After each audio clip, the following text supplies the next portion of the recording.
সুপ্রিয় দর্শক, আসসালামু আলাইকুম। Welcome back to my channel Sathi's কিচেনে সবাইকে স্বাগতম। আবারও হাজির হয়ে গেলাম একটি নাস্তা রেসিপি নিয়ে। বিকালে ঝটপট আলু এবং ডিম দিয়ে এই নাস্তাটা তৈরি করে দিতে পারেন। খুবই মুচমুচে, বাচ্চারা তো খুবই পছন্দ করেছে। আর এই নাস্তাটা কিন্তু সসের সাথে খেতে আরও বেশি ভালো লাগে।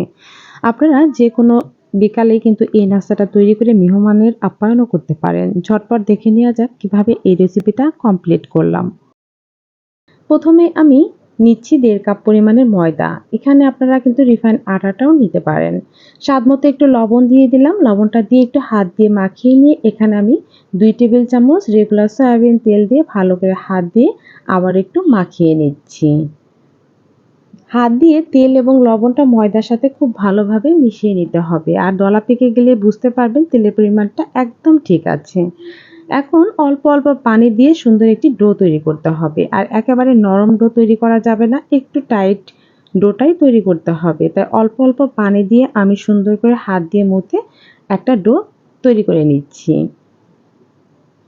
ময়দার ডোটা হাত দিয়ে ভালো করে ময়াম করে নিতে হবে। আর ময়াম করে নিয়ে কিন্তু এই ময়দার ডোটা অবশ্যই ১৫ থেকে ২০ মিনিটের মতো রেস্টে রেখে দেবেন। এতে করে খুবই সফট হবে।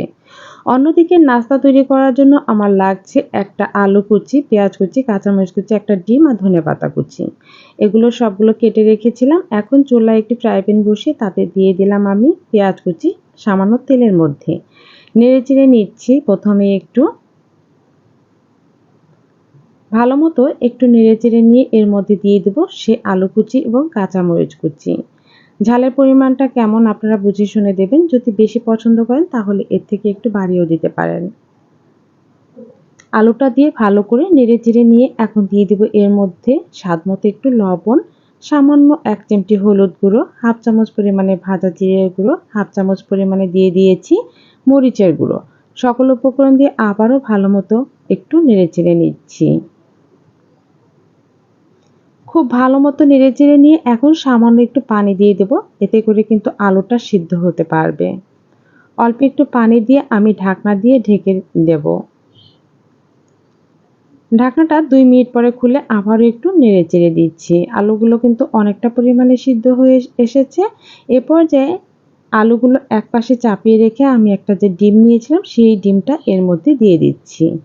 এখন এই ডিমটা নেড়েচেড়ে ভেঙে দেব এবং আলুর সাথে একদম মিশিয়ে দিতে হবে। প্রথমেই ডিমটাকে একটু ভেঙে দিচ্ছি।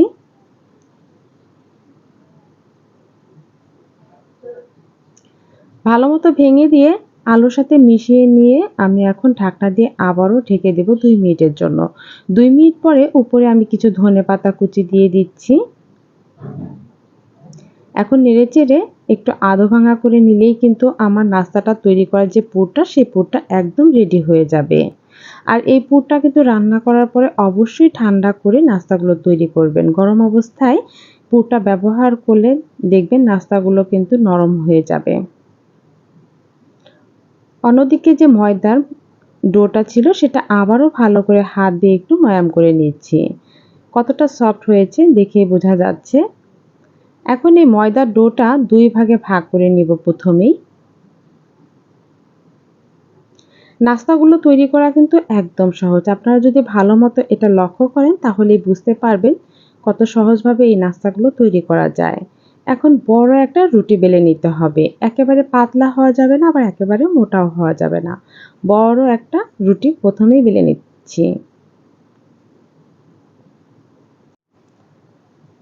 দেখতেই পাচ্ছেন অনেকটা বড় রুটি একটা বেলা হয়ে গিয়েছে। এখন এই রুটির মাঝ বরাবরে দিয়ে দিতে হবে সে আলু এবং ডিমের পুর। এটা কিন্তু অবশ্যই ঠান্ডা করে দিতে হবে।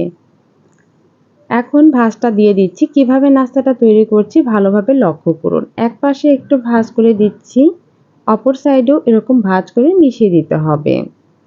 এখন পানি লাগিয়ে দিয়ে আরেকটা ভাঁজ দিয়ে দিচ্ছি। একটু পানি লাগিয়ে ভাঁজ দিবেন, এতে করে কিন্তু খুলে যাবে না। নাস্তাগুলো ভাজার সময়ও খুলে যাবে না। খুব ভালো করে চেপে চেপে লাগিয়ে দিচ্ছি। উপরে ময়দা ছিটিয়ে দিচ্ছি।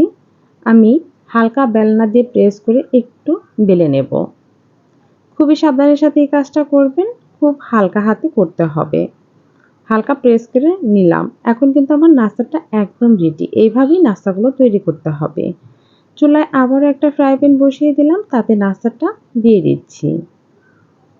নাস্তা দিয়ে চারপাশে হালকা তেল দিতে হবে। ডুবো তেলে কিন্তু এই নাস্তাগুলো ভাজা যাবে না, তাহলে এর মধ্যে অনেকটা পরিমাণে তেল ঢুকে যাবে, এতে করে কিন্তু খেতে একদমই ভালো লাগবে না।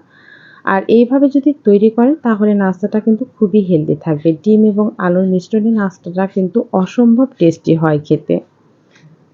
নাস্তাগুলো কিন্তু ভাজা হয়ে গিয়েছে, কালারটা দেখেই বুঝতে পারছেন। এই যে এইভাবে সবগুলো নাস্তা আমি তৈরি করে নিয়েছি। এখন আমি এই দুটো নাস্তা কেটে আপনাদের সাথে শেয়ার করছি। কতটা পারফেক্ট হয়েছে এবং খুবই মুচমুচে হয়েছে। আর এই নাস্তাগুলো খেতে ভীষণ মজা হয়। এমনিও খাওয়া যায়, আবার আপনারা সসের সাথেও খেতে পারবেন। খুবই মজার একটা ইউনিক নাস্তা রেসিপি।